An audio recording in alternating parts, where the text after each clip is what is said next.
The sawmill sat at the edge of the forest, where thick pines loomed like ancient sentinels and the wind always seemed to carry whispers. It was the kind of place that looked older than it should have been, weather-worn planks, crooked windows, and the faint scent of damp timber lingering in the air even on dry days. My grandfather was 17 then, young, strong, and fearless in the way only youth can be.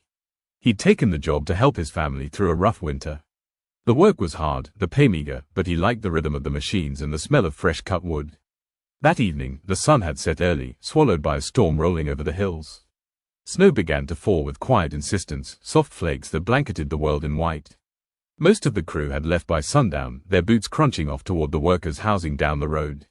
But Grandpa stayed. His friend Javed, the night shift saw operator, was still inside, finishing up one last order before shutting down.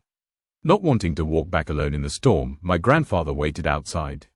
The cold bit deep. Looking around, he spotted a rusted, half-cut tar drum near the tool shed, used in the summer to burn off trash and scraps. He rolled it toward the edge of the lot, near the street lamp that flickered with tired light.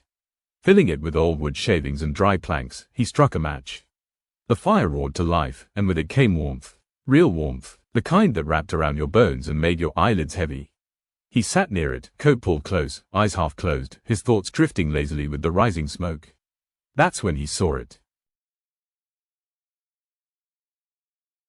The figure, distant and barely visible, trudged through the snow with a strange, slow rhythm, almost unnatural. My grandfather narrowed his eyes, the heat from the fire warming only the front of his body while the cold night crept up his back. The figure moved closer. What he first thought was a dog or a bent man revealed itself to be something else entirely. With each step forward, it grew, first to the size of a man, then a tall man, then, too tall. It reached the edge of the firelight, and my grandfather froze. The figure stood still, towering at nearly 9 feet tall. Its limbs were elongated, dripping wet as though it had crawled up from beneath a frozen lake.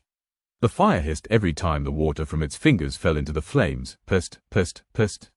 He didn't look up at its face. Something instinctual told him not to. It didn't speak, it didn't move, it just stood there, shivering, its breath forming no mist, its wet body steaming in the fire's glow. The sound of water hitting fire was the only thing keeping time. Then, a voice, "Hey, you still here?" called his friend Javed from the rear of the mill. My grandfather turned toward the voice, and a wave of relief washed over him.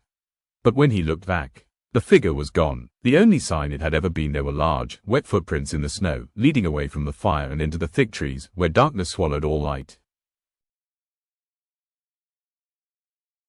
The walk home that night was dead silent. Even with Javed beside him, my grandfather felt like the figure still lingered behind every tree, just beyond his peripheral vision. He didn't speak about what he saw, not that night, not for years.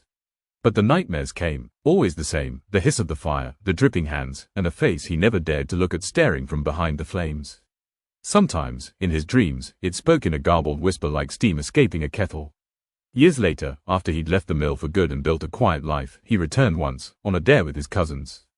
The sawmill had long been abandoned. Nature had taken most of it back. But the tar drum was still there, rusted and tipped on its side, half buried in snow. He knelt to touch it. It was warm, and though there was no fire, the snow around it hissed softly, as if droplets were still falling. He never returned again.